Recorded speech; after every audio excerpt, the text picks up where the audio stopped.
యవన బిడ్డలారా, అమ్మని నీకు నాయకురాలిగా ఇచ్చాడు, నాన్నను నాయకుడిగా దేవుడిచ్చాడు. నాన్న నాయకత్వాన్ని, అమ్మ నాయకత్వాన్ని ఎప్పుడు తిరుగుబాటు చేయొద్దు, ఎప్పుడు తిరుగుబాటు చేయొద్దు.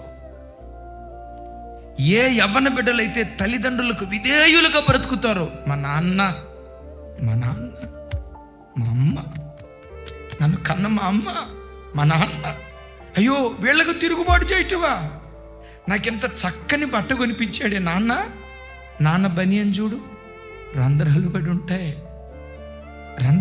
ఉంటాయి.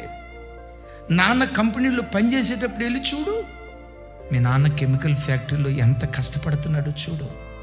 ఆ కెమికల్ గాలి పీల్చుకొని ఊపిరితిత్తులు పాడైపోయినా, నా కూతుర్ని కార్పొరేట్ స్కూల్లో, నా కూతుర్ని కార్పొరేట్ కాలేజీలో, నా కొడుకుని కార్పొరేట్ స్కూల్లో వాళ్ళు కారపు మెతుకులు తిని ఒక 100 రూపాయలతో వస్తా ఉంటే ఒక బిర్యానీ కనపడితే తినాలని నాన్నకు అనిపిస్తుంది.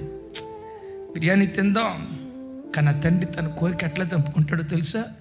ఉన్న ఈ 100 రూపాయలతో నేను బిర్యానీ తింటే నా ఒక్కడి కడిపే కదా నిండేది. ఈ 100 రూపాయలతో ఒక అరకిలో చికెన్ తీసుకొని వెళ్తే నా కొడుకు తింటాడు, నా కూతురు తింటుంది, నా భార్య తింటుంది, నలుగురు తింటాం.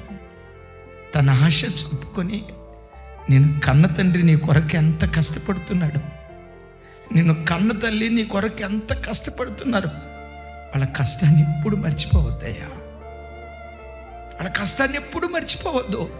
వాళ్ళ కష్టాన్ని కళ్ళ ముందు పెట్టుకొని ఈ తండ్రి రుణం నేను ఎట్లా తీర్చుకోవాలి, ఈ అమ్మ రుణం నేను ఎట్లా తీర్చుకోవాలి, వీళ్ళకి నేను ఏం చేస్తే వీళ్ళ రుణం తీర్చుకోగలను, వీళ్ళకి నేను ప్రతిగా ఏమి ఇవ్వగలిగితే వీళ్ళ రుణాన్ని తీర్చుకోగలనని ఆ కృతజ్ఞత భావం, ఆ వినయ భావం నీకుంటే పెంట కుప్పల మీద నుండి లేవనెత్తి శిఖరాల మీద దేవుడు కూర్చోబెడతాడు.